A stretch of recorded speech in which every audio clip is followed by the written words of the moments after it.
Salmo capítulo 23, verso 1 dice: Jehová es mi pastor, nada me faltará. En lugares de delicados pastos me hará descansar, junto a aguas de reposo me pastoreará.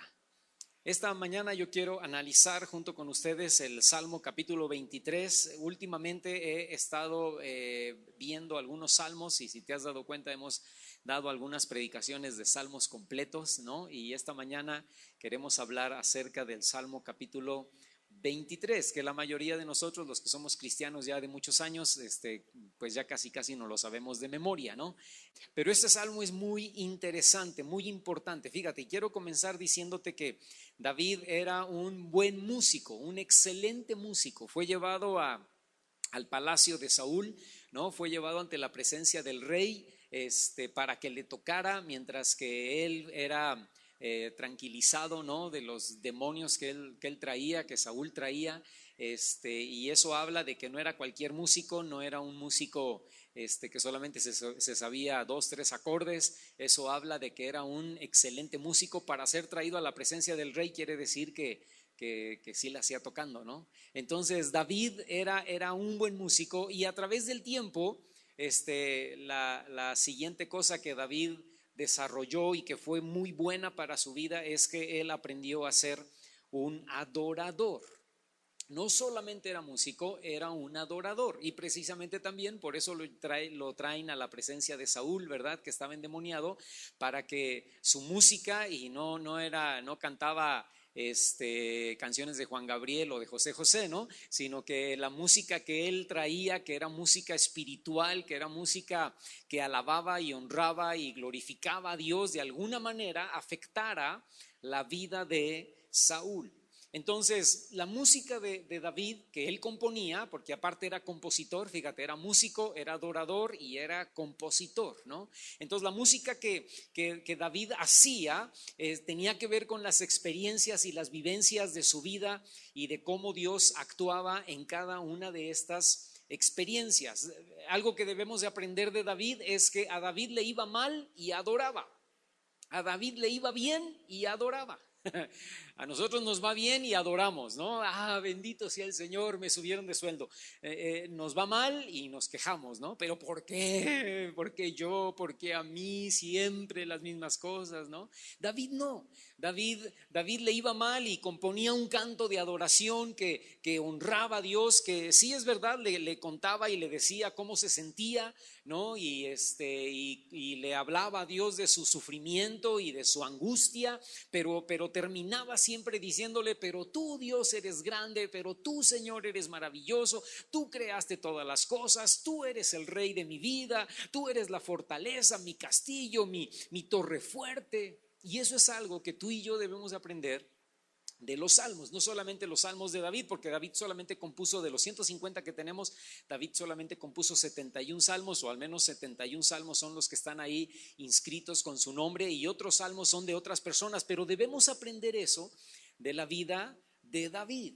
De hecho, este Salmo capítulo 23 lo escribe pensando en su experiencia de él como pastor de ovejas. Fíjate qué interesante, hermano. Él comparó el cuidado que él, David, tenía por sus ovejas con el cuidado que Dios tiene y demuestra para con nosotros. David se puso a pensar y dijo: así como yo cuido a estas ovejitas, así como yo hago con ellas lo necesario para cuidarlas y protegerlas porque las amo, de la misma manera, se puso a reflexionar David, ¿verdad? De la misma manera Dios me cuida a mí, y Dios cuida a los que somos sus ovejas, y nos trata bien y nos protege y nos ama con todo su corazón.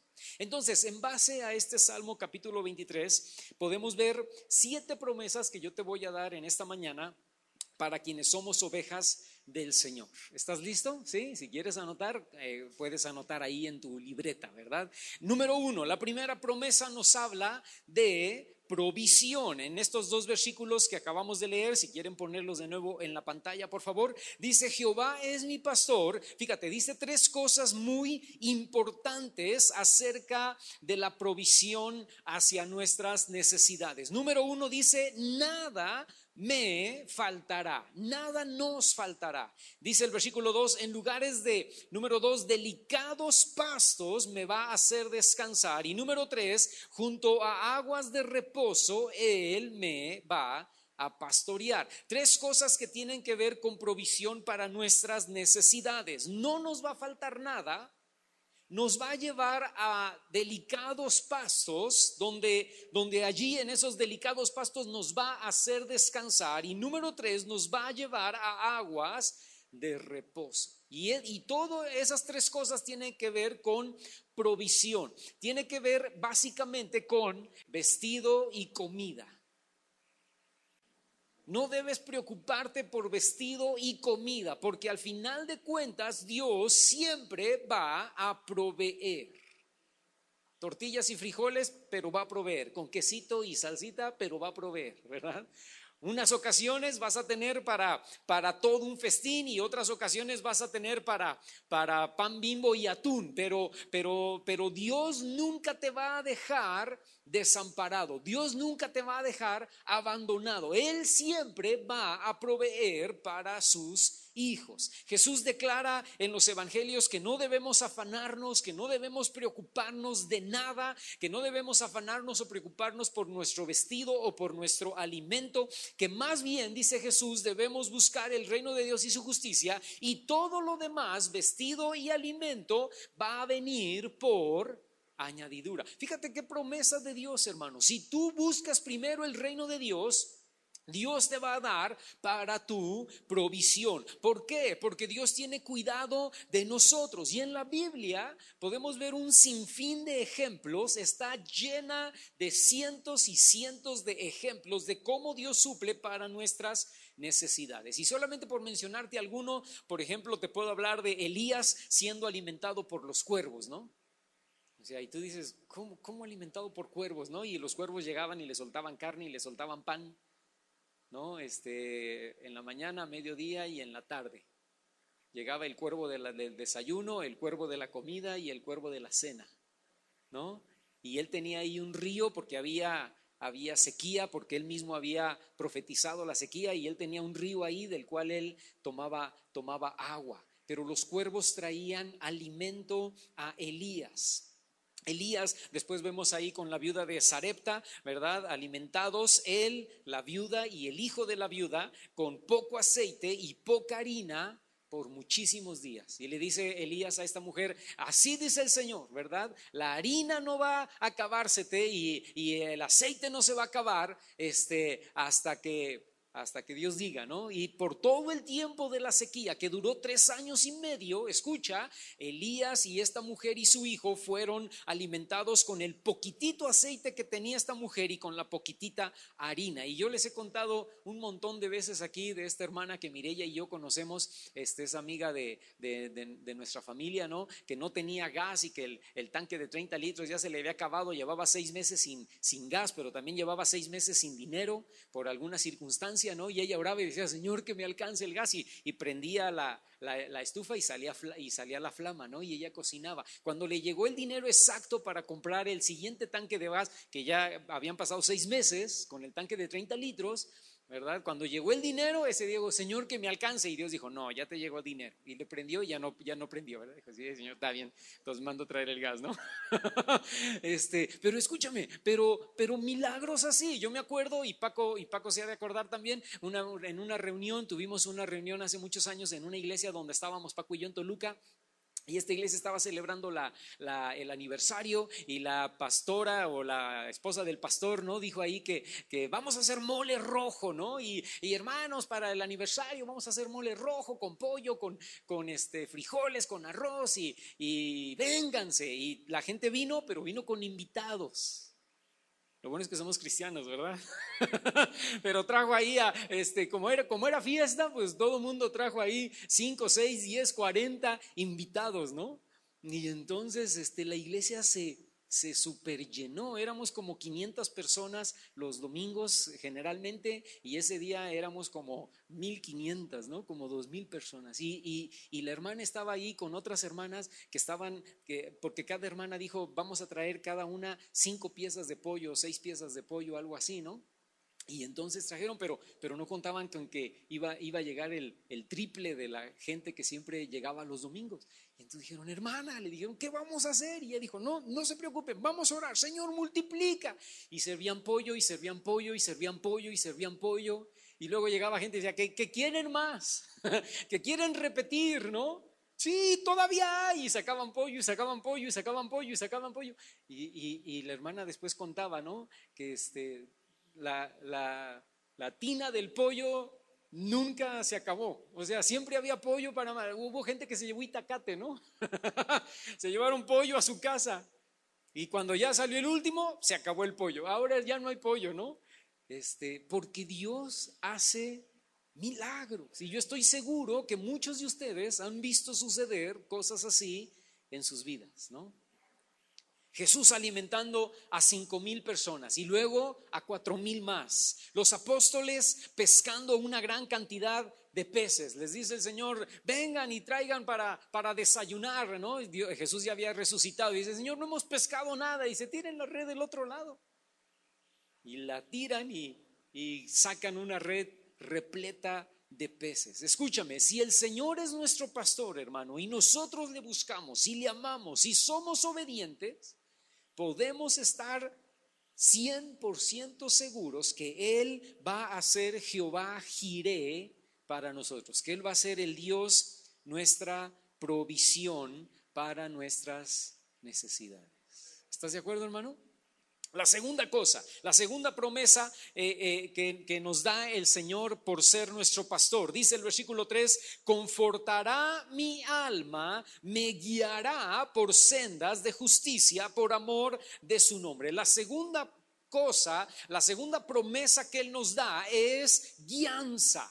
Escucha, hermano, primero dice que confortará o consolará o reanimará o fortalecerá nuestra alma. Y yo te he hablado que nuestra alma tiene que ver con sentimientos y emociones, porque si realmente somos guiados por Dios, tenemos paz. Si realmente somos guiados por Dios, tenemos ánimo, fortaleza, consuelo en nuestra vida, pero particularmente si somos guiados por Dios, tenemos esa paz, ese ánimo y esa fortaleza en nuestros sentimientos y en nuestras emociones.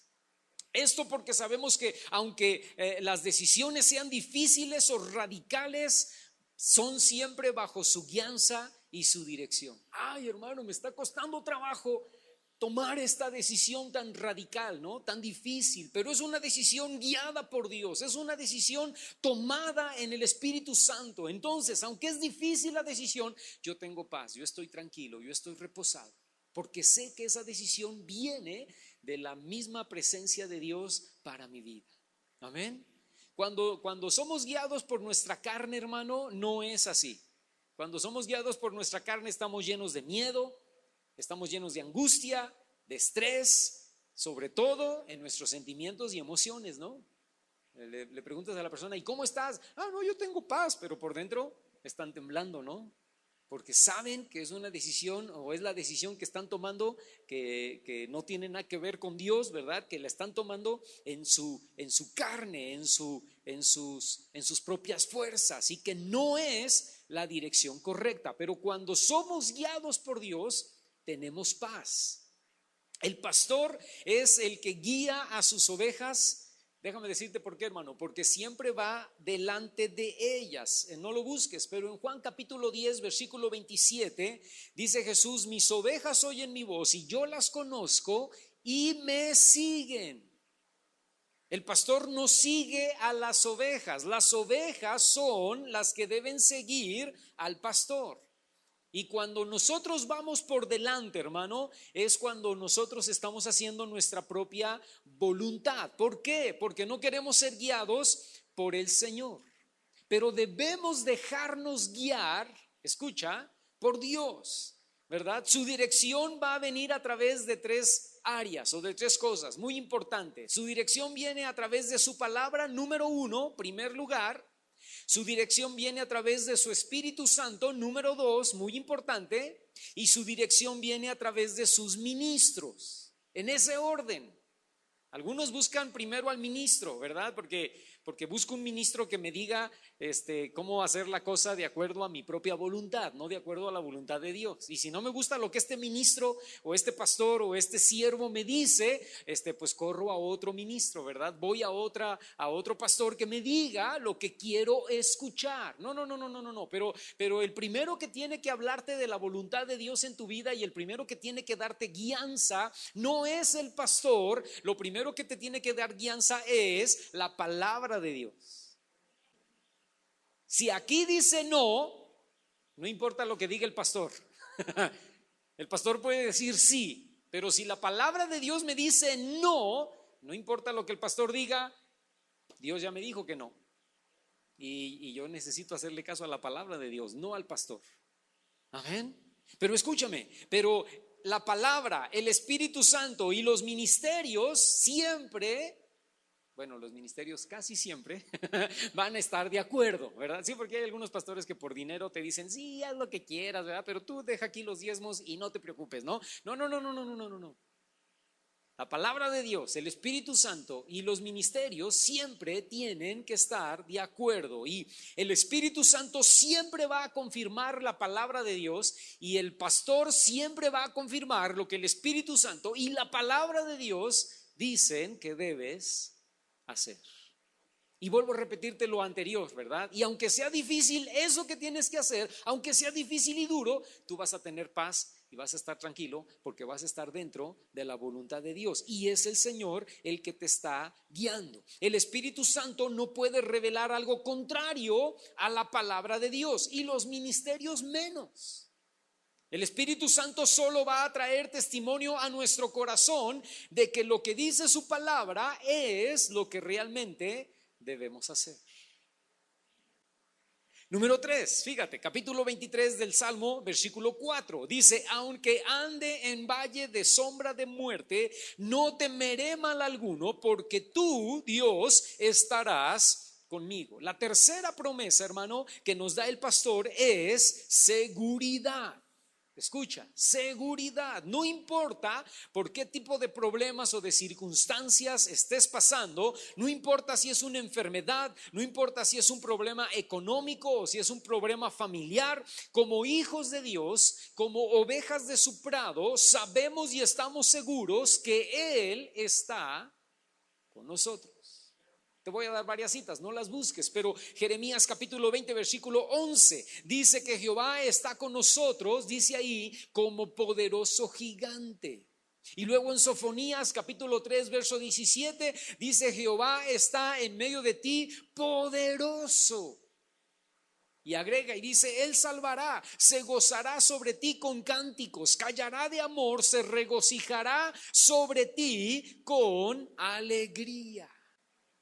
Hay infinidad de promesas bíblicas que hablan de que Dios está con nosotros. El Salmo capítulo 3 versículo 3, no lo busques, lo vimos hace unos domingos atrás. Dice que Jehová es escudo alrededor de nosotros. Y yo les decía que yo no conocía ese tipo de escudos, ¿verdad? Yo conozco los escudos redondos y conozco los escudos que usan hoy día los policías, que eran los que usaban los romanos en ese entonces, ¿verdad? Unos escudos rectangulares que iban desde la cabeza hasta la planta de sus pies. Pero jamás he visto un escudo que te rodea. Ese tipo de escudo es el Señor, ¿verdad? Es Dios. Un escudo que nos rodea, un escudo que está delante, detrás y por los lados, ¿no? El Salmo capítulo 34 versículo 7 dice que el ángel de Jehová, escucha, acampa alrededor de los que le temen y los defiende. Si estamos en Él y si Él está con nosotros, en Él entonces podemos encontrar 100% seguridad. Estamos seguros porque Él es nuestro pastor. Número 4, el versículo 4 del capítulo 23 del Salmo dice: tu vara y tu callado me infundirán aliento. Fíjate, hasta hace poquito, las 3 pasadas, muy bien, ¿verdad? Todo, seguridad, prosperidad, ¿verdad? Dios va a suplir para mis necesidades. Pero esta cuarta como que ya no nos va a gustar mucho, ¿no? Porque la cuarta promesa es corrección. Si Él es nuestro pastor y tú eres su oveja, puedes estar seguro que Él te va a corregir. Dice, tu vara y tu callado me van a infundir aliento. Fíjate, la vara era un palo recio, un palo fuerte, muy firme, que traía el pastor y que servía para defender a las ovejas del peligro. Pero el callado era también una vara y al final tenía una especie era una especie como de bastón, vamos a decirlo así, ¿no? Que servía para que la oveja no se alejara y para guiarla y también para contarla, ¿no? Para contar a las ovejas. O sea, tomaba las ovejas del cuello y las metía al redil y decía, Petrita, ¿no? Y luego tomaba la otra y decía Panchito, y luego tomaba la otra y decía Juanita, y luego tomaba la otra y ahí las va agarrando del cuello y las va empujando o las va jalando hacia el redil, ¿no? Con esa vara. Y ahí por eso las cuenta, ¿no? Y por eso Jesús narra la historia del pastor que cuenta a sus 100 ovejas y cuando llega a la 99 se da cuenta que ya no hay más ovejas y me falta una, y entonces va, deja a las 99 en el redil, ¿verdad? Cierra la puerta y va y la busca con su callado. Y lo más seguro es que la ovejita, que es torpe y es ciega, así son las ovejitas y así somos las ovejitas, torpes y ciegos, ¿verdad? Bueno, ustedes no porque son muy listos, pero yo sí soy torpe y ciego. Y escúchame, ya está, seguro que ya está ahí atrapada en medio de un zarzal o ya está en un hoyo, ¿no? Y entonces el pastor tiene que ir con el callado y tiene que jalarla del cuello y a veces la puede lastimar o es doloroso, pero tiene que, ¿verdad? Y luego a lo mejor le da 2 buenas nalgadas porque la ovejita andaba por ahí dando lata. Y vi un meme hace unos días de un pastor que me mandó y me dijo, así son las ovejas, de una oveja que está atrapada de cabeza en un hoyo, como es un hoyo como en la tierra, como un surco, ¿no? Y está ahí metida de cabeza y no puede salir, y entonces el pastor la está jalando y total al final la logra sacar, ¿verdad? Y la abeja sale ahí volando y cae en la tierra y se echa a correr y cae en otro hoyo, ¿no? Y me pone el pastor, me dice, así son nuestras ovejas. Dije, no, las tuyas, las mías jamás, ¿verdad? Pero escúchame, si somos hijos de Dios, si somos ovejas del Señor, necesitamos recibir de su corrección, ¿verdad? El callado es para que no nos perdamos y a veces tiene que ser drástico, el pastor a veces tiene que ser firme y la corrección siempre, escucha esto hermano, la corrección a nuestras vidas siempre es para nuestro bien y para nuestro provecho. Dios nos disciplina a ti y a mí porque somos sus hijos. No lo busques, pero Proverbios capítulo 3 verso 12 dice que Jehová al que ama castiga. Ay hermano, ¿por qué Dios me está castigando? Porque te ama mucho. Jehová, dice ahí el Proverbio 3:12, dice Jehová al que ama castiga. Otra palabra ahí es reprende o corrige o disciplina. Dice como el padre al hijo a quien quiere. ¿Sabes por qué tus padres te disciplinaron tanto, hermano? Porque te querían, porque te amaban. Y hoy día que ya estés grande, que tienes más de 30 años, ¿cuántos le dan gracias a Dios y dicen gracias por mi papá que me disciplinó, ¿verdad? ¿A quién le gustaba? A nadie.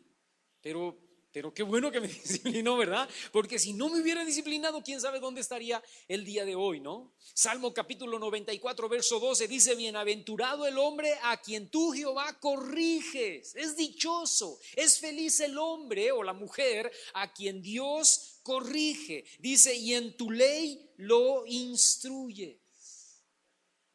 Y luego en Hebreos en el capítulo 12 el verso 11 dice que ninguna disciplina, parece ser causa de gozo, sino de tristeza. Así es, ¿no? Cuando te disciplinan, no te pones feliz. Imagínate un niño de 6 años que diga, ay, mi papá me va a disciplinar, qué bien, aleluya, gloria a Dios, ¿no? Vamos, papá, con el cinturón, tráetelo, ¿verdad? O sea, si un niño hace eso, el papá dice, se volvió loco ¿no?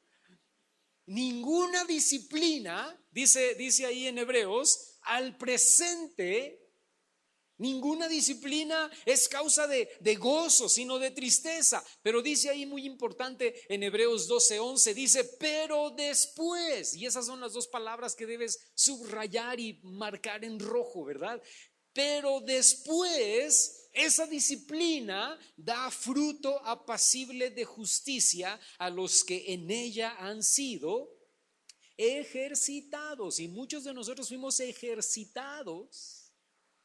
Fuimos disciplinados en la disciplina, valga la redundancia, y eso valió la pena porque en el momento no fue agradable, pero después dio fruto apacible, dice ahí, de justicia a los que en ella fuimos disciplinados o ejercitados. A nadie le gusta la disciplina, para nadie es motivo de alegría, pero si aceptamos ser corregidos por Dios, entonces somos bendecidos. Déjame decirte esto, hermano, y siempre lo digo a las personas a las cuales les aconsejo: Dios no quiere nuestra maldición.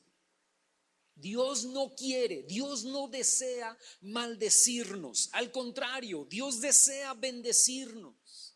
Pero si nosotros caminamos en la dureza de nuestro corazón, hermano, si nosotros queremos caminar en el pecado, nosotros mismos acarreamos para nosotros mismos, escúchame, y para nuestra familia, maldición. Y esa disciplina, la disciplina de la maldición, escucha, duele más que la disciplina de Dios. Te pongo un ejemplo, es como te pregunto, ¿por quién quieres ser disciplinado? ¿Por tu papá, por tu mamá a los 4, 5, 6, 7 años de edad? ¿O por un policía a los 30, 35, 40 años de edad? Tu papá y tu mamá van a tener misericordia, te van a disciplinar, pero con misericordia. El policía no, el judicial no, el federal no. Esos no te van a disciplinar con misericordia a los 30, 35 años de edad. Yo prefiero ser disciplinado por mi papá y por mi mamá, y que le den duro, pero que a la larga yo no tenga que ser disciplinado por los problemas o las situaciones de la vida, porque esas son más dolorosas que la disciplina que mis padres me puedan dar. Exactamente lo mismo pasa con Dios. ¿Sabes qué, Señor? Mejor tú disciplíname, pero no quiero ser disciplinado por una maldición que yo mismo me eche encima por no cumplir, por no obedecer, por no ser obediente a tu palabra. La quinta promesa en el versículo 5 del capítulo 23 de los Salmos dice: aderezas mesa delante de mí en presencia de mis angustiadores. Y luego agrega y dice: unges mi cabeza con aceite, mi copa está rebosando. La quinta promesa es victoria. Escucha, si Dios es nuestro pastor, podemos ver victorias y triunfos en nuestra vida. En la carta a los Romanos dice que nada nos puede separar del amor del Señor, y menciona varias cosas: tribulación, angustia, persecución, hambre, desnudez, peligro, espada. Y luego agrega que en todas esas cosas tú y yo, porque somos ovejas y Él es nuestro pastor, somos más que vencedores. Pero hay unas palabritas ahí muy importantes. Dice: por medio de aquel, somos más que vencedores por medio de aquel que nos amó. ¿Quién fue? Cristo Jesús, ¿verdad? Es decir, hermano, escucha, somos victoriosos en toda situación difícil de nuestra vida, no por nosotros mismos, sino por medio de Cristo, por medio de nuestro pastor. Él es el que nos da la victoria, y en Él es en quien somos, tú y yo, más que vencedores. El que nos lleva, dice la Biblia, de triunfo en triunfo. Un salmo dice: irán de poder en poder. ¡Wow! Amén. Yo lo declaro, ¿verdad? En mi trabajo, en mi familia, en mi casa, en mi manera de vivir, yo voy a tener la victoria. ¿Por qué? Porque Jehová es mi pastor y nada me faltará. La sexta cosa, en el versículo 6 del capítulo 23, dice: ciertamente, escucha, el bien y la misericordia me seguirán todos los días de mi vida. La sexta promesa que tenemos como ovejas en el redil, hermano, es que vamos a ver bendición. La sexta promesa es bendición. Si nosotros seguimos al pastor, escucha, y somos guiados por él, entonces lo que nos sigue a nosotros es el bien y la misericordia. Pero fíjate el orden.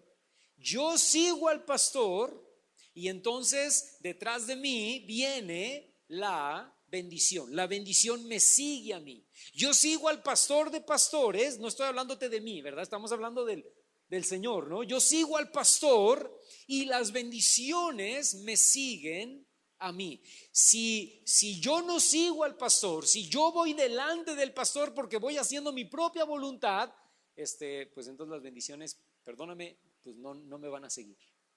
Pero si yo sigo al pastor, las bendiciones me siguen. Algunos andan correteando las bendiciones y pareciera como que las bendiciones se alejan de ellos, ¿no? Pero cuando somos ovejas, verdaderas ovejas, no necesitamos corretear nada, hermano. La bendición llega solita. ¿Cuál es la clave? La clave es que debemos dejar que Él sea el pastor. La clave es que debemos seguirle. La clave es que debemos ser obedientes. La clave es que debemos ser humildes, sumisos al pastor. La clave es que debemos dejarnos guiar por Él. Y entonces las bendiciones vienen a nuestras vidas por sí solas. Vienen como una añadidura a nuestra vida. Oye, ¿cómo le haces para ser tan bendecido, verdad? ¿Cómo le haces para ser tan prosperado? Y no hablo de prosperidad solamente económica, hablo de prosperidad espiritual, hablo de prosperidad en cuanto a la salud, hablo de prosperidad en todas las áreas de tu vida. Oye, ¿cómo le haces? Pues nada más sigo al pastor, nada más soy obediente, nada más hago lo que la Biblia dice que debo hacer y no hago lo que la Biblia dice que no debo hacer. Eso es todo. Y no necesito corretear nada. Tocan a mi puerta. Ah, Señor, venimos a regalarle 10,000 pesos, ¿verdad? Ah, muchas gracias. El trabajo toca a mi puerta. Paco me contaba de un cuñado que tiene, o no me acuerdo si fuiste tú, o estoy inventando, o lo soñé. Pues no me acuerdo quién me lo contó, ¿verdad? Pero alguien me contó hace poquito de una persona que iba a buscar trabajo y le hablaron. ¿Fuiste tú, Paco? Y ya iba a salir a buscar trabajo. Y en eso llega una persona y le dice: ¿usted es fulano de tal? Dice: sí. Vengo a buscarlo porque mire, me recomendaron con usted y usted es la persona justa para. Ya iba a salir ahorita a buscar yo trabajo. No, ya no busque, lo contratamos. Perfecto. La bendición viene a nuestra vida cuando nosotros somos ovejas de su prado. Amén. Y número 7, la última promesa que tenemos, el versículo 6 del capítulo 23 dice: y en la casa de Jehová moraré por un espacio de tiempo, dice ahí, ¿verdad? No, dice: y en la casa de Jehová moraré por largos días. Escúchame, la última promesa que tenemos es dos cosas: intimidad y eternidad. Escucha eso, hermano: intimidad y eternidad. Hablamos de intimidad aquí en el sentido de relación y de comunión con Dios a través de tres cosas básicas, ¿verdad? Oración, adoración y meditación en su palabra. Y yo siempre les he dicho que hay cinco ejercicios espirituales, ¿verdad? Ayuno, oración, adoración, alabanza y meditación en su palabra. Pero esta vez voy a hablar solamente de tres, ¿verdad? La oración, la adoración y la meditación de su palabra. Porque en la adoración ya va incluida también la alabanza, ¿no? Adoramos y alabamos al mismo tiempo, porque proclamamos lo que Dios es y proclamamos lo que Dios hace, ¿no? Entonces escúchame, cuando tenemos intimidad, cuando tenemos relación con Dios, es que lo buscamos a Él a través de esas tres cosas muy súper archi recontra importantes en nuestra vida cristiana: oración, adoración y meditación de su palabra.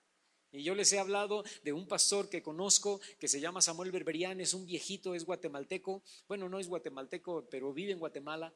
Y él hablaba una vez de que yo les he contado este testimonio, ¿no? De que fue una vez a predicar. Él era pastor en Jordania hace muchos años, porque su mamá era griega y su papá era armenio. y entonces él vivió mucho tiempo por allá, por esa parte de Europa, y luego lo mandaron llamar de una iglesia en Jordania, y ahí él era pastor en Jordania. Y ahí, cuando estaba de pastor en Jordania, una iglesia secreta de Irak o de Irán, no sé de dónde, te estoy hablando de los años 70, lo mandó llamar y le dijo: venga a predicar a nuestra iglesia. Y él dijo: sí, sí voy. Y le dijeron: nada más no traiga Biblia, porque si trae Biblia en el aeropuerto se la van a confiscar y a usted hasta lo pueden mandar a la cárcel. Si bien le van, lo deportan, ¿no? Pero si le va mal, lo meten a la cárcel y quién sabe cuándo lo dejen salir. Y dijo: está bien. Entonces no llevó Biblia. Dije: traigan nada más sus apuntes. Entonces él llegó a la congregación, se reunían en una casa, cerraban las ventanas, cerraban las cortinas, cerraban la puerta, se metían hasta el sótano de la casa, y allí en el sótano de la casa 20, 30 personas empezaron a cantar coritos, ¿no? Echó a la mar quien los perseguía, jinete y caballo, echó a la mar. Porque no podían cantar fuerte, porque los escuchaban y los mataban, sí, los mandaban a la cárcel. Entonces ahí alabaron un ratito, ¿verdad? Así cantando muy quedito, y luego dijeron: bueno, hermanos, ahora, y no podían gritar ni nada, ¿verdad? Hermanos, ahora aquí está nuestro hermano Samuel Berberian, que nos va a predicar la palabra. Y él dijo: ¿y cómo les voy a predicar? No traigo Biblia. Y esta gente tampoco tiene Biblia.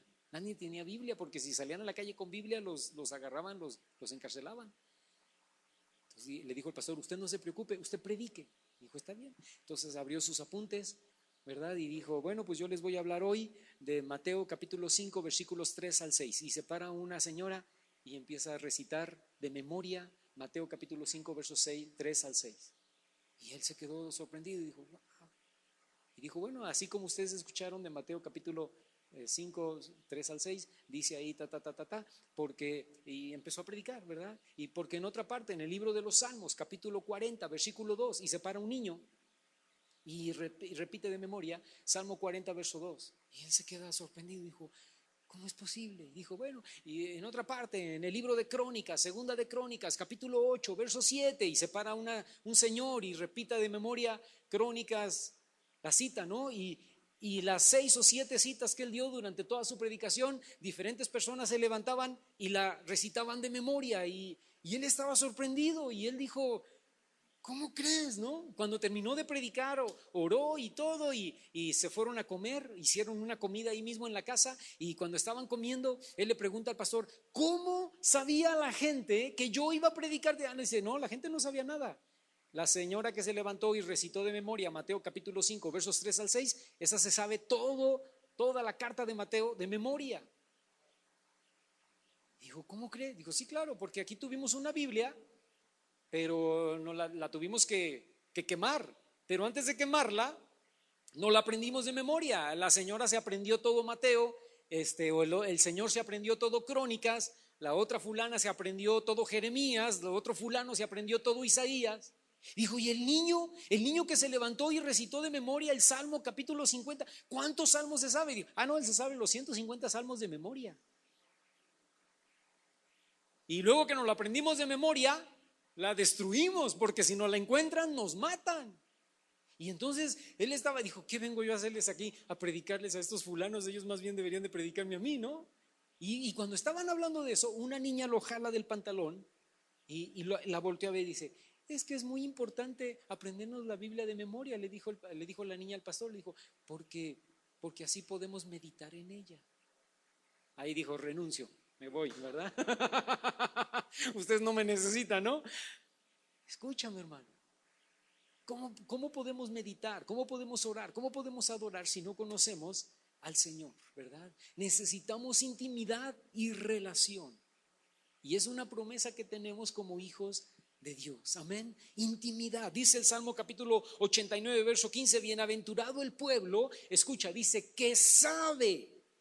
Ahí en el Salmo 89, 15 dice: bienaventurado el pueblo que sabe, que aprende a aclamarte o a glorificarte o a exaltarte o a engrandecerte. Dice: andará, oh Jehová, a la luz de tu rostro. Amén. Tú y yo, hermano, debemos aprender a buscar y a tener comunión e intimidad con el Señor. Aprender a entrar en su presencia a través de la oración, la adoración y la meditación de su palabra. Ahora, pero el Salmo capítulo 23, el versículo 6, no solamente habla de intimidad, también habla de la bendición de pasar toda una eternidad en la presencia del Señor. Hermano, ¿por qué no podemos celebrar estas tradiciones que son tan bonitas, verdad? No podemos, hermano, porque nosotros no moriremos, sino que viviremos, porque Dios no es un Dios de muertos, sino de vivos. Anoche yo estaba repasando la predicación, ya estaba acostado, ¿no? Y entonces estaba yo en mi sueño, estaba repasando la predicación de hoy. Y cuando le estaba repasando, ya de esa etapa donde te vas quedando ya dormido, ¿verdad? Y me acordé de un pastor, se me vino a la memoria, hace muchos años estuve en un congreso en donde iba a predicar un pastor español de España, ¿no? Español de España, ¿no? Claro. Y él se llamaba, y no me podía acordar de su nombre. Toda la noche estuve pensando, ¿cómo se llamaba? ¿Cómo se llamaba? ¿Cómo se llamaba? Y hoy en la mañana me estaba bañando y dije, Elías Tepper. Cuando yo creo que cuando me di masaje en el cuero cabelludo, ¡ah! Elías Tepper, ¿verdad? Así se llamaba. Se llamaba Elías Tepper. Y yo no me acuerdo, hermano, escúchame, en ese congreso, no me acuerdo de qué predicó, pero me acuerdo de su introducción. Me acuerdo de cómo llegó y nos saludó, ¿verdad? Y lo presentaron, dijeron, ahora con nosotros el pastor viene de España, ¿verdad? Y él va a predicar esta mañana y se llama Elías Tepper. Y él se paró atrás del púlpito y él dijo, hermanos, mucho gusto, pues para los que no me conocen, yo soy Elías Tepper, vengo de España, de X ciudad de España, no recuerdo dónde era. Y dijo, y yo tengo 4 hijos, ¿no? Les quiero compartir, yo tengo mi esposa, se llama fulana de tal, y tengo 4 hijos, uno de ellos está casado, estudió X carrera, no recuerdo, y vive en Estados Unidos, y lo veo 1 o 2 veces por año. Y la otra también está casada y ella se fue a vivir a otra ciudad de España que está como a 2-3 horas de donde vivimos mi esposa y yo, y la veo cada 2 o 3 meses, la vamos a visitar o ella nos viene a visitar. La otra hija que tengo, que es más pequeña, pues ella todavía vive con nosotros y la voy a ver ahora que regrese. Y el más pequeño, en un accidente automovilístico, se fue con el Señor y lo voy a ver cuando Cristo venga o cuando yo también vaya a casa. Y eso me impactó, ¿verdad? Porque tenemos una manera muy diferente, hermano, los otros 2 cristianos, de ver la vida y de ver la muerte. Por eso nuestros seres queridos que murieron en Cristo no pueden regresar aquí a tomar pulque y mole, hermano, porque ellos están vivos allá. Ellos no están muertos, regresan los muertos, pero los vivos no, los vivos están allá celebrando con el Señor y haciendo fiesta. Y nosotros, a ellos que están vivos, nosotros que estamos vivos también, los vamos a ver cuando vayamos a casa o cuando Cristo venga por segunda vez. Amén. Escúchame, hermano, si Jehová es nuestro pastor y nosotros somos sus ovejas, entonces vamos a ver cumplidas estas 7 promesas que tenemos nosotros en el Señor. Número 1, provisión. Número 2, guianza. Número 3, seguridad. Número 4, corrección. Número 5, victoria. Número 6, bendición. Y número 7, intimidad y eternidad. ¿Cuántos le dan gracias al Señor por eso? Amén. Podemos ponernos de pie y podemos decirle al Señor esta mañana, Padre, gracias porque tú eres bueno, ¿verdad? Y yo soy tu oveja. A lo mejor hay alguien aquí que tiene que pedirle perdón, ¿verdad? Porque no es oveja, es cabrito y, y va corriendo y el pastor le va chiflando y aventando de pedradas, ¿no? Pero escúchame, pero hoy necesitamos decirle al Señor, Señor, yo quiero ser oveja. Amén. Yo quiero ser oveja, yo quiero ser obediente, yo quiero estar en tu redil, humilde, sumiso. Lo que tú mandes, lo que tú ordenes a través de tu palabra, yo lo quiero obedecer. Amén. Inclina tu rostro ahí y dile, Señor, gracias, Padre. Queremos ser ovejas, queremos ser verdaderas ovejas sometidas, sumisas, sujetas. ovejas que oigan tu voz, que escuchen tu voz, que te hagan caso, que caminen detrás de ti, Señor, que caminen oyendo tu voz, Padre Celestial. Ovejas, Señor, que sean bendecidas, Padre, que estén dentro de tu redil. Queremos ser ese tipo de ovejas, Señor, y queremos recibir en nuestra vida provisión, y queremos recibir guianza de ti, y queremos recibir seguridad, pero también queremos recibir corrección, Señor. Que tú corrijas nuestras vidas, que tú corrijas nuestros pensamientos, nuestros estilos de vida, Señor. Queremos recibir victoria y bendición, y queremos tener intimidad, Señor. Y queremos recibir esa eternidad contigo, Padre, en el nombre de Cristo Jesús. Aquí estamos, Señor. Declaramos, Padre, que tú eres nuestro pastor. Declaramos, Señor, que no hay nadie como tú, Señor. Y que tú eres el Señor de nuestras vidas. Y que tú eres el Dios de nuestro corazón. Y que nosotros nos sometemos y nos sujetamos a tu voluntad y a tu ordenanza, a tu ley, a tu palabra, en el nombre de Cristo Jesús. Te damos gracias por lo que haces con nosotros. Te damos gracias porque cambiaste nuestras vidas. Te damos gracias por tu sangre derramada en la cruz del Calvario, Señor. Y te damos gracias porque eso marcó nuestro destino y marcó nuestra vida para siempre, Señor. Y te alabamos por eso, Señor, y te bendecimos. Te damos gracias porque tú nos hiciste de tu redil, Señor, porque tú nos trajiste a tu redil, porque dejaste 99 y fuiste por nosotros, Señor, y nos buscaste y nos encontraste y nos trajiste y nos hablaste y nos trataste con lazos y cuerdas de amor y nos sedujiste y nos atrajiste hacia ti, Señor, y te damos gracias por eso, Señor. Y te pedimos que no nos sueltes, te pedimos que no nos dejes, te pedimos, Señor, que podamos estar siempre contigo, Señor, y que podamos ser obedientes en el nombre de Cristo Jesús. Te alabamos y te bendecimos por tu palabra y por lo que este Salmo 23 inspira y habla a nuestras vidas en el nombre de Cristo Jesús. Amén.